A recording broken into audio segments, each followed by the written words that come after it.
유언은요 한 번만 남기란 법은 없어요. 예. 마음이 변하니까. 마음이 바뀔 수도 있죠. 예. 갑자기 성근이가 예뻤다가 갑자기 창이가 있으면 많이 바뀔 수 있잖아요. 가끔 이런 거 쓰시는 분이 있어요. 그 여의도에서 바람 불어 좋은 날, 늘 가던 여의도 찻집에서 뭐 이렇게 쓰시는 분 있어요. 근데 이게 왜 중요하냐면요.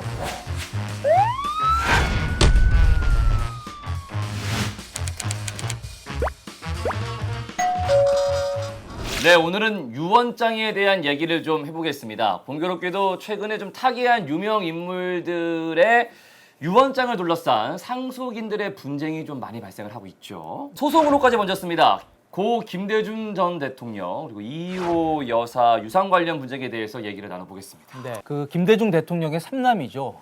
고 이희호 여사와 낳은 유일한 친자입니다. 친자. 이 김홍걸 현재 더불어민주당 국회의원입니다. 예. 이분하고 이제 이남 김홍업 김대중 평화센터 이사장입니다. 이분의 이제 재산 분쟁입니다. 그 재산 중에 가장 큰 게 동교동 사저인데요. 감정가로 한 32억 정도 된다고 합니다. 이 사저하고 그리고 이제 김대중 전 대통령이 노벨 평화상 받았을 때 그 상금으로 받았던 8억 원. 요 부분에 관해서 이 두 형제 간에 지금 재산 분쟁이 벌어지고 있는 상황입니다. 이호 여사가 유언장을 남긴 걸로 알고 있거든요. 뭐가 문제인 거예요? 일단 유언장 내용이 뭔지부터 좀 네. 보겠습니다. 자, 이게 유언장의 내용인데 네. 일본이 노벨 평화상 상금 8억 원 김대중 기념 사업을 위해 사용해 달라는 거고요. 동교동 자택을 이제 김대중 이후 기념관으로 사용해 달라. 그리고 3번은 동교동 사저를 보상을 받을 때, 그러니까 돈을 받고 팔아서 보상을 받을 때는 3분의 1은 김대중 기념 사업회에 쓰고 3분의 2는 삼형제가 나눠 갖는다. 이 내용인데 그런데 이 유언장을 놓고도 양측의 얘기가 많이 다릅니다. 예, 우선 이제 김홍업 이사장 얘기는 이제 홍거리가 욕심을 내고 있다. 동교동 사저를 본인 이름으로 그냥 등기를 해버렸다. 그리고 그 노벨 평화상 상금 8억 원도 이 아마 이희호 여사가 돌아가시기 전에 8억 원을 예치한 것 같은데 그것도 홍거리가 그냥 찾아갔다. 너무 욕심을 내고 있다. 이런 얘기고요. 반면 이 김홍걸 의원 측에서는 어제 그저께 변호사가 기자회견을 열었습니다. 그 기자회견 영상 한번 잠깐 보시죠. 네. 태호님. 또한 김홍걸 의원은 이호 여사님께서 남기신 모든 재산을 상속받을 유일한 합법적 상속인으로서의 지위에 있습니다. 그러나 김홍걸 의원은 처음부터 끝까지 오직 이호 여사님의 유지를 받들어 그 취지를 따르고자 함을 분명히 말씀드립니다. 네, 이렇게 네. 들으시는 대로 김홍걸 의원 측은 본인이 유일한 합법적인 상속자다, 민법상. 그런데 방점이 찍혀 있습니다. 근데 진짜 법상 그렇습니까? 그 부분이 또 혼돈스러울 것 같아요. 네. 어렵네요. 먼저 또 한 가지 김대중 전 대통령이 이제 처음 결혼하셨던 아내분이 일찍 좀 돌아가셨기 그렇죠. 때문에 두 번째 이제 이호 여사랑 결혼을 하셨고 그 전에 이제 김홍걸호는 이호 여사와 김대중 전 대통령 사이에서 아들이고 그 전에 두 분 같은 경우는 이제 그전 결혼해서의 자녀들이거든요. 근데 법적으로 그러면 이게 계모라고 흔히 표현을 하잖아요. 그럴 경우에는 전 결혼해서의 아들들이랑은 친인척 관계가 아니에요. 그러니까 아버지가 사망하시면 이 남아있는 아내가 우리 어머니가 되는 게 아니에요. 법적으로는 적어도. 법적으로는 남이 그냥 되는 남남이 거고. 되는 남남이 거예요? 되는 거예요. 만약에 극복을 하려면 이건 양자 개념으로 다시 또 이당을 자기, 해야 되는 거예요? 그런 개념이 돼야 되는 겁니다. 근데 그런 과정을 거치지 않았기 때문에 법적으로 일단 김홍걸 의원이 이호 여사의 전 재산을 물려받을 상속권이 있는 건 맞고요. 근데 이제 아까 뭐 세금 그 노벨상 평화상 상금을 가지고 일부에서는 뭐 이걸 뭐 세금 내는데 썼다 뭐 이런 식으로 지금 보도가 된 바가 있어서 또 논란이긴 한데 그 부분은 조금 보충을 드리면 돈이라고 하는 게 상금은 이거라고 딱 정해져 있는 건 아니잖아요. 집에서 현금으로 보관하지 않는 한. 예. 계좌에 섞여 있었으니까 이게 어느 돈이 어느 돈인지 알 수가 없는 상황이고 또 등기를 부동산이 아까 감정가로만 32억 원이나 되는 자택을 일단 상속인이 한 사람이니까 물려받았을 거 아니에요. 네. 그럼 상속세를 내야 되잖아요. 그러니까 상속세를 냈다. 그 돈도 결국 어머님이 남기신 돈 중에서 냈는데 아마 상금도 그 안에 포함이 될 것이다. 이런 겁니다. 그러니까 상금으로 세금 내는 데 썼다. 예. 이런 얘기가 아니라 아니구나. 돈이 막 뒤섞여 있고 뭐 있는 돈 다 털어가지고 지금 세금 내야 되는 상황인데 어쩌면 그 돈도 거기에 좀 포함될 수 있지 않겠느냐. 그럴 수밖에 있다. 없다. 이런 예. 상황이에요. 예, 그래서 이제 저 유언장을 두고도 양측의 얘기가 다른데요. 일단 김홍걸 의원 측 얘기는 저 유언장 자체가 효력이 없다. 이렇게 얘기를 하고 있습니다. 예. 왜 그러냐면 이게 이호 여사가 작년에 돌아가셨는데 돌아가시기 2년 4개월 전에 그러니까 2017년 2월에 저 유언장이 작성이 됐다고 합니다. 그런데 그 이후에 2년 4개월 동안 후속 절차가 없이 저 유언장이 그대로 있었기 때문에 법적으로는 무효다. 유언장은 법적으로 의미가 없지만 그럼에도 불구하고 김홍걸 나는 이희호 여사의 유지를 받들어서 그 유지대로 재산을 쓰겠다 이렇게 밝히고 있는 상황입니다. 아니 근데 일단 이 지금 있는 유언장은 이희호 여사가 작성한 건 맞는 거잖아요. 네. 그거 맞는 상태인데 그 유언장이 있는데 그게 왜 효력이 없는 거예요? 그게 왜 그러냐면요. 예. 반드시 기억해 두셔야 될 게 마음대로 쓰시면 되는 게 아니라요. 법에서 딱 정해진 엄격한 요건, 형식에 딱 맞아야 되고요. 네. 예. 하나만 어긋나도 무효로 합니다. 왜 그러냐면 자, 우리가 다른 서류 같은 경우에는 이게 누가 작성을 했는데 이게 맞는지 틀리는지 혼돈이 온다 그러면 법원에서 불러서 물어보면 되죠. 그렇죠. 유언장은 그렇죠. 부를 사람이 서로 없죠. 없죠. 돌아가셨잖아요. 예. 그리고 사망한 뒤기 때문에 누군가 위조할 수도 있지 않습니까? 아하. 조작하기가 그래서 쉽죠. 네, 아주 엄격하게 따지는 겁니다. 그래서 딱 말씀드린 것처럼 5가지 형식을 정해두고 있거든요. 태호 씨?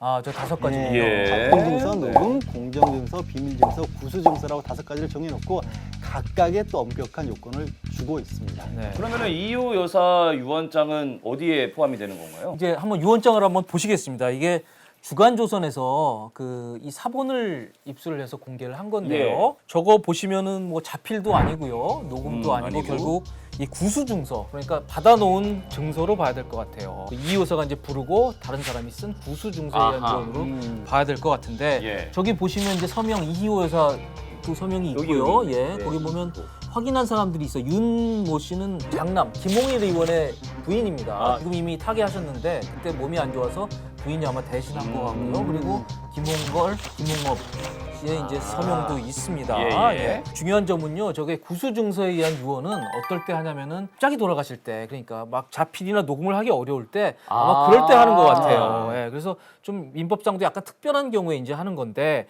이게 사망하기 2년 4개월 전에 작성이 됐거든요. 급히 하는 거기 때문에 예. 혹시라도 이게 사후에 뭔가 또 조작될 가능성 이런 것을 막기 위해서 저렇게 구수증서로 유언할 때는 일주일 이내에 법원에 가서 조장을 받아야 돼요. 예. 법원에 가야 되는 거군요. 근데 그 확인을 안 받은 겁니다.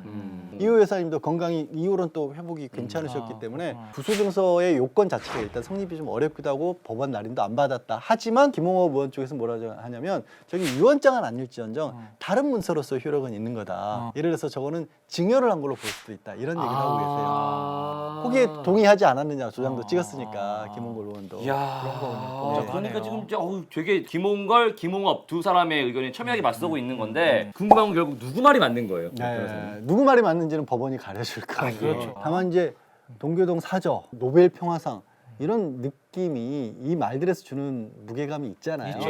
이게 재산 분쟁의 대상으로 비춰져서는 안 될 것 네. 같아요. 형제가 또 그런 걸 갖고 네. 이렇게 또 다툰다는 것 자체도 조금 마음이 안 좋기는 합니다. 저희는 지금 유명 인사들의 유언장을 둘러싼 문제들에 대해서 얘기를 해보고 있습니다. 최근에는 또 유언장 분쟁이 제가 본 게 또 하나 있어요. 고 신격호 롯데그룹 명예회장입니다. 차남인 신동빈 회장을 후계자로 정한 유언장이 발견됐다라는 기사를 읽었거든요. 네, 네. 어떤 내용인 거예요? 그렇습니다. 롯데그룹이 지난 24일 날 밝힌 내용인데요. 올해 이제 타계하셨죠. 신격호 전 명예회장의 유품을 정리하는 과정에서 유언장을 발견을 했다는 겁니다. 20년 전 작성된 유언장인데요.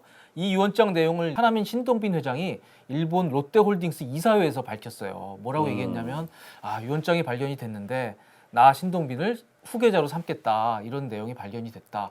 아주 무거운 책임감을 느낀다. 이렇게 얘기를 하면서 이게 알려지게 된 겁니다. 네. 그래서 그 내용이 알려지자 바로 장남인 신동주 SDJ 코퍼레이션 회장이 발끈하고 나섰습니다. 여기 두 형제는 아주 사이 안 좋고 다 알고 있죠. 뭐. 네. 예, 계속 분쟁 중이었고. 그죠? 네. 신동주 회장이 주장하는 건 그런 걸 거예요. 뭐냐면 유언은요 한 번만 넘기라는 법은 없어요. 예. 마음이 변하니까 마음이 바뀔 수도 바뀔 있죠. 수도 예. 갑자기 성근이가 예뻤다가 갑자기 창희가 예쁘고 많이 바뀔 수도 있잖아요. 그런 경우는 많지 않을 것 같은데. 하여튼 그래서 유언은 가장 마지막에 남긴 유언을 효력을 줍니다. 그 주장을 지금 하고 있는 셈인데 예. 이제 재벌가들이 네. 이렇게 싸우는 모습 한심합니다. 참 보기가 좋지 않죠. 처음에 말씀하신 것처럼 언젠가 우리도 죽음을 맞이하게 될 거고 일반인들도 유언장을 작성해야 될 필요가 있을 수가 있잖아요. 그럴 때 좀 어떻게 하면 되는지, 이런 분쟁이 없으려면 그런 것도 좀 궁금해요. 사실 재벌들만 싸우는 거 아니에요.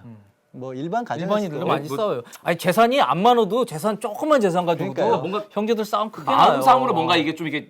이게 잘 안 되면 그런 것 같아요. 맞아요. 그러니까 뒷자리에서 자녀들끼리 다투는 그런 거를 생각하기 싫으시면 유언을 좀 명확하게 해두시는 것도 사실 방법이거든요. 네. 자주 쓰는 유언장과 관련된 그 형식 같은 거 어떻게 쓰시는지를 좀 간략하게 말씀을 드릴까 해요. 네. 네. 가장 많이 사용하는 게 자필 증서. 네. 이거는 준비된 자료가 있죠? 네.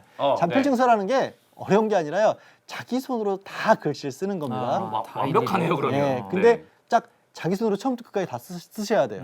컴퓨터로 써서 프린트한 다음에 서명하면 안 되는 겁니다. 아, 손으로 다 써야 되는 처음부터 거예요? 끝까지 손으로 써라는 그래서 자필이고요. 아. 그리고 거기에 꼭 들어가는 게 이름, 작성 일자, 주소, 날인, 서명 안 되고 날인입니다. 그다음 찍어야 도장. 되고요. 예, 이런 내용이 들어가야 되는데 몇 가지 주의해야 될 게 가끔 이런 거 쓰시는 분이 있어요. 아, 그 여의도에서 바람 불어 좋은 날. 뭐 이렇게 쓰시는 분들이 있어요. 아, 유언장이. 유언장이. 아, 맞아. 그 예. 죽음을 앞둔 그런 그냥 느낌이니까. 그런 느낌이니까. 센티멘탈해지죠. 그리고 주소도 조금 전에 말씀드린 것처럼 몇 번지 이렇게 구체적으로 써야 되는데 그게 아니라 늘 가던 여의도 찻집에서 뭐 이렇게 쓰시는 분 있어요. 있어요, 유언. 있어요. 근데 이게 왜 중요하냐면요. 유언은 어느 내용이 맞는지 확인해 볼 수가 없기 때문에 정확하게 써야 된다고 했는데 같은 이름을 가진 사람이 여의도에 2사람, 3사람 있을 수도 있죠. 그리고 말씀드린 것처럼 유언장이 여러 개 있을 경우에는 마지막 거를 효력을 준다고 했는데 바람 불어 좋은 날이라고 해버리면 이게 언제 쓴 건지 모르잖아요. 그래서 정확히 글자 그대로 주소는 번지수까지 날짜도 2020년 몇 월 며칠 이렇게 다 써야 되고 날이 나시고요. 유언 내용은 뭐 그냥 자녀들에게 여러 가지 내용을 하시고 싶지만 법적으로 인정되는 유언 내용은 재산에 관한 부분 그리고 이제 그럴 일은 거의 없지만 혹시 내가 숨겨둔 자식이 있었는데 어디 가면 그 아이가 네 동생이니라 이런 이제 사후 인지라고 합니다. 예. 그런 것까지만 유언 내용으로 법적으로 인정을 해주고요. 나머지는 그냥 덕담인 겁니다. 네. 그리고 또 하나가 뭐라고 하셨죠? 그것도 녹음하는 요건이 방법이 있습니다. 있어요. 저거는 비슷한데 저기 자기 말로 이렇게 쭉 녹음을 하는 거고요. 그다음에 여기는 증인이 필요합니다. 증인이 옆에 서 있다가 지분 창의에게 주고 통장은 성근이에게 줍니다라고 이분이 얘기하셨습니다. 저는 누구입니다. 증인 누구입니다라고 같이 녹음이 돼야 돼요. 5가지를 말씀을 드렸는데 네. 그 중에서 이런 건 없었죠. 그 동영상. 근데 우리 요즘 스마트폰 시대가 되면서 많은 분들이 동영상으로 그 유언을 남기시는 경우들이 있거든요. 예. 그게 법적으로는 녹음에 들어가는 거예요. 아, 그렇죠. 그렇기 때문에 증인이 꼭 필요하다는 것도 네, 기억해 네, 주셨으면 네, 좋겠습니다. 네. 그리고 이제 제가 한 가지 첨언드리면 사실 제일 확실한 거는 이 공정 증서에 의한 유언입니다.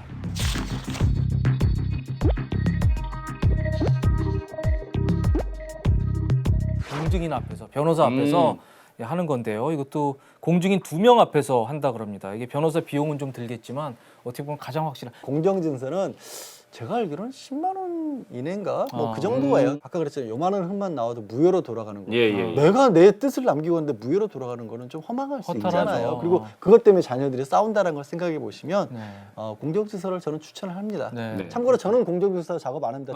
제 영업하려고 그러는 거 아니에요. 아, 예, 예. 오해하지 마시기 바랍니다. 정말 순수한 뜻에서 우리 양조의 변호사님은 추천해드렸다는 말씀을 드리겠고요. 사람이 갑자기 사망한 경우도 많고 사실 죽음에 대해서 이렇게 대비를 잘 못하는 경우가 많잖아요. 조양호 회장 같은 경우에 과연 이제 사후에 어떻게 경영권이 될지에 대해서 관심이 많았는데 의외로 이제 갑자기 타계를 하시다 보니까 유언장이 없었어요. 별다른 재산에 대한. 그야말로 그래서 이제 민법 규정에 따라서 조각조각 지분이 나눠지다 보니까 지금 저렇게 경영권 분쟁이 나오고 있는 거거든요.